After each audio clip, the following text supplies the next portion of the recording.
an extraordinary yesterday? An extraordinary yesterday.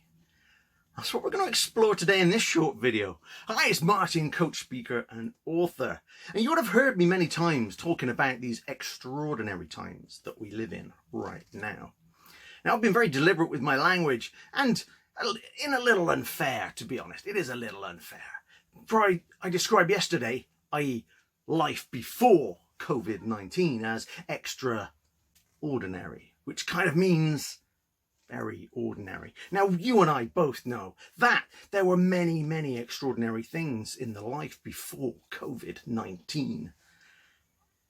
There are many things that we are desperate to rush back to right now. Our family, our friends, being able to hug our family, being able to hug our parents, being able to travel, being able to hang out without having to have a 2-meter distance between us, being able to go to the cinema, being able to go to sport events, play sport, go to concerts, go shopping without the parade. There are a great many things that we are desperate to get back to because they serve us well. They are part of our experience. And indeed, going back to work, for many of us, it gives us an incredible purpose. We love to serve others, and the work that we do is extremely satisfying. So if we've not been during this time working like we usually do, then to return to that fulfills an amazing purpose within us. So actually, there is a lot to be going back to. And that I certainly encourage you to make a note of and pack it in your suitcase as we take that forward. But I just wanted to use this time for those of us that are just desperate to get back to normal. For those that are desperate to get back to what life was like before all this happened. I know there are trials and trauma throughout the world right now. I also want to explore that not everything that we want to rush back to is serving us, or indeed was serving us.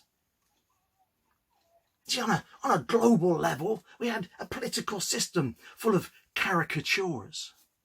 And some of those leaders have stepped up and shown character during these hard times, whilst others have continued to be a caricature.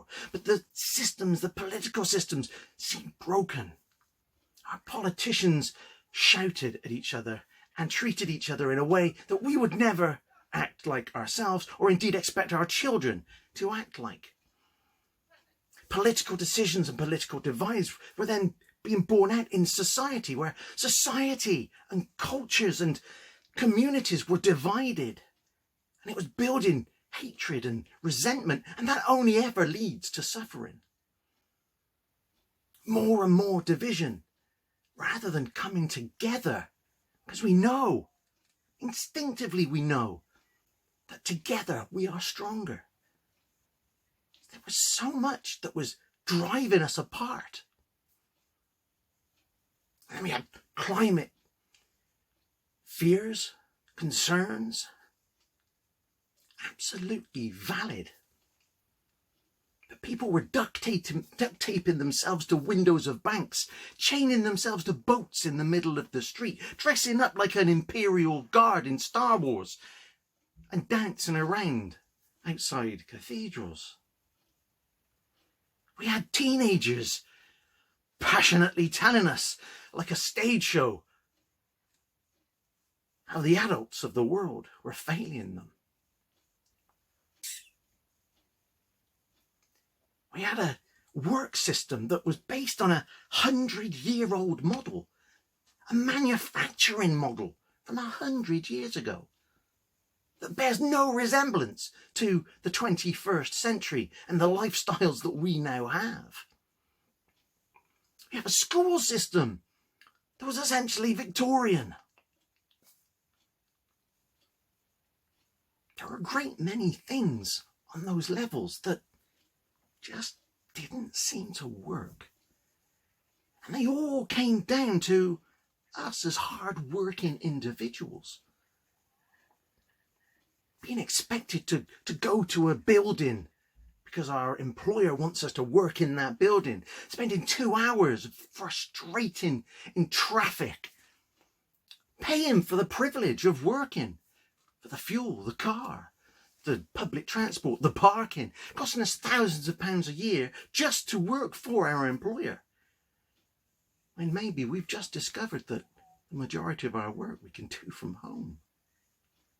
You see, we weren't seeing our families. We weren't spending quality time with our families. People were extremely stressed, completely overwhelmed. They were working very, very long hours. It was breaking their health, breaking their relationships. Now, that is a side of society and of the past that I don't wish us to rush headlong into again. And I fear that if we do not stop and just reflect, in our desperation to come out of the trauma that we're in right now, to rush back into a place that for millions of people all over the world was a painful place, was an unhealthy place. So today I just wanted to explore that with you, to put that out there, that we do have a choice of what we take forward. And some of that can be the extraordinary. Maybe we leave the extraordinary behind where we can.